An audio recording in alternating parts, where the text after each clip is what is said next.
रात का सन्नाटा कहर बरपा रहा था। घने कोहरे ने जम्मू कश्मीर के ऊबड़ खाबड़ पहाड़ों को अपने आगोश में ले रखा था। हवा में एक अजीब सी सनसनाहट थी, मानो प्रेतों का मंत्रोच्चार गूंज रहा हो। इस भयानक माहौल के बीच सुरेश, एक अनुभवी ट्रक ड्राइवर, राष्ट्रीय राजमार्ग पर अकेला अपनी गाड़ी चला रहा था। सुरेश की आंखें थकान से झपक रही थीं, लेकिन उसकी जिम्मेदारी उसे सोने नहीं दे रही थी।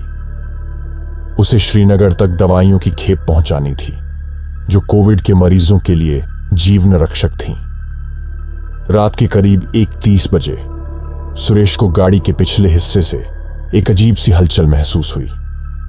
उसने सोचा शायद कोई पत्थर टकराया होगा, मगर एक अजीब सी बेचैनी ने उसे शीशे में झांकने पर मजबूर कर दिया। उसे जो दिखा वह उसकी रूह को हिलाकर रख देता है।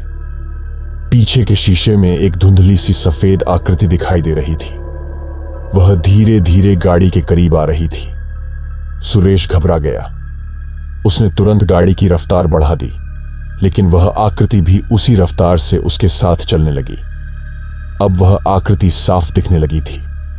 यह एक लंबी सफेद साड़ी पहने महिला की आकृति थी। उसके लंबे बाल खुले थे और उनकी उलझी जटाएं हवा में लहरा रही थीं। उसकी आंखें खाली थीं और उन खाली आंखों से खून बह रहा था। उसका चेहरा इतना भयानक था मानो उसने मौत का तांडव देखा हो। सुरेश की चीख निकल गई। उसने अपनी गाड़ी को सड़क किनारे रोक लिया। वह दरवाजा खोलकर भागने ही वाला था कि आकृति ने अचानक छलांग लगाकर ट्रक के शीशे पर हमला कर दिया। शीशा टूटने की आवाज के साथ ही सुरेश को लगा मानो उसकी सांस रुक गई हो। वह आतंक से कांप रहा था। उसने गाड़ी को पीछे करने की कोशिश की, लेकिन वह बेकार था। वह महिला बार बार शीशे पर हमला कर रही थी, मानो उसे गाड़ी के अंदर खींच लेना चाहती हो। सुरेश ने अपनी सारी ताकत लगाकर दरवाजा खोला और भागने लगा, लेकिन वह आकृति इतनी तेज थी कि उसने पलक झपकते ही सुरेश का पैर पकड़ लिया। सुरेश चीखता हुआ जमीन पर गिर गया। उसने आकृति को धक्का देने की कोशिश की, उस पर लातें मारी, लेकिन वह बेकार था। आकृति अचल थी, मानो कोई पहाड़ हो। सुरेश को लगा मानो उसकी ताकत धीरे धीरे खत्म हो रही है। उसने अपने गले में पहने हुए भगवान शिव के रुद्राक्ष को पकड़ा और उसे उस आकृति के सामने रख दिया। एक अजीब सी ऊर्जा लहर दौड़ी। उस आकृति ने एक भयानक चीख निकाली और कुछ पल के लिए पीछे हट गई। सुरेश ने मौके का फायदा उठाया और ट्रक में वापस जाकर दरवाजा बंद कर लिया। उसने दरवाजे पर ताला लगाया और जोर जोर से हनुमान चालीसा का पाठ करने लगा। कुछ देर के लिए सब शांत हो गया। सुरेश का पूरा बदन पसीने से तर था। उसकी सांसें तेज चल रही थीं। उसने धीरे से शीशे से बाहर झांका। आकृति गायब हो चुकी थी।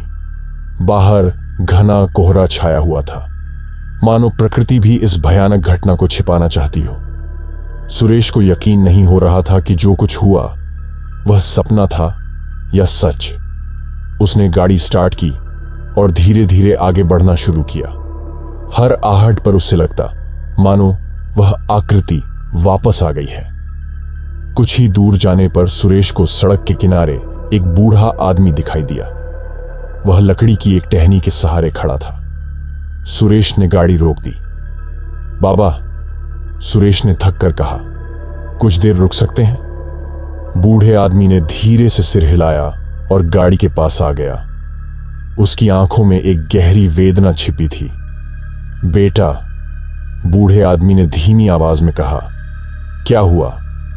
सुरेश ने अपनी पूरी कहानी उस बूढ़े आदमी को सुनाई। बूढ़ा आदमी ध्यान से सुनता रहा। जब सुरेश खत्म हुआ तो बूढ़े आदमी ने एक लंबा सा साय लिया। बेटा, बूढ़े आदमी ने कहा, यह जगह कुख्यात है। सालों पहले इसी रास्ते पर एक बस दुर्घटनाग्रस्त हो गई थी।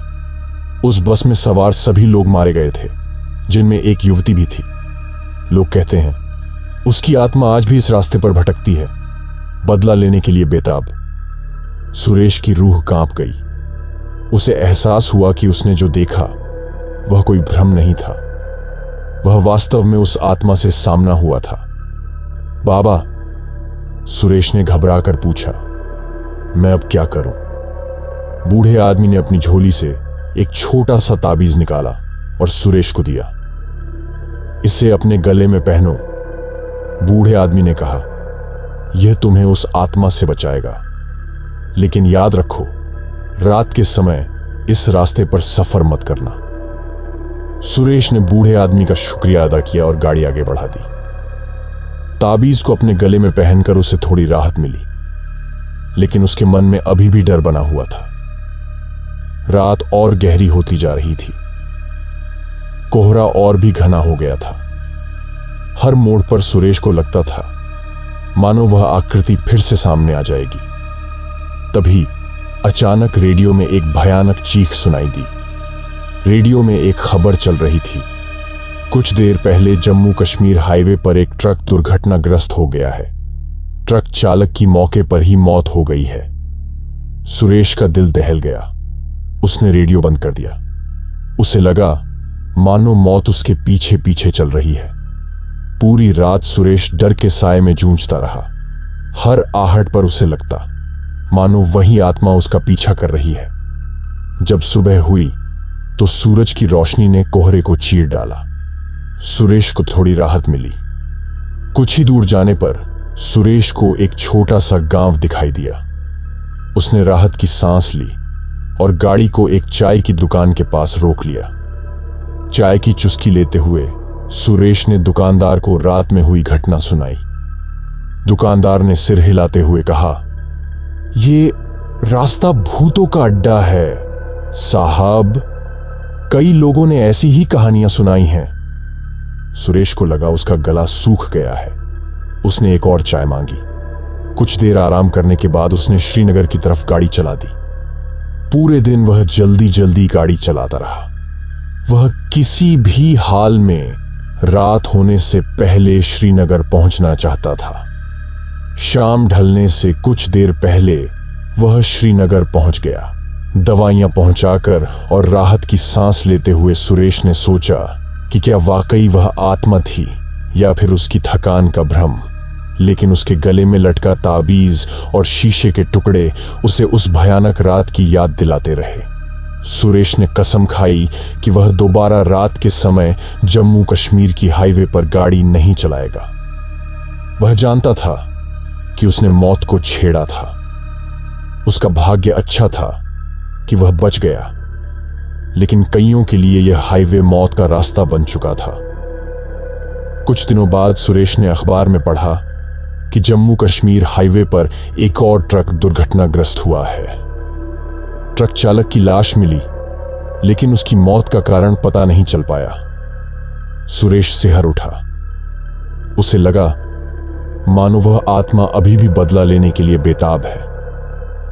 यह कहानी हमें याद दिलाती है कि दुनिया में कुछ रहस्य हैं जिन्हें हम समझ नहीं सकते। कभी कभी अंधविश्वास हकीकत बन जाती है और कभी कभी हमारी आंखों देखी चीजों पर भी यकीन नहीं होता। लेकिन एक बात पक्की है, जम्मू कश्मीर की हाईवे पर कुछ अजीब सा है जो रात के सन्नाटे में अपना खौफनाक खेल खेलता है।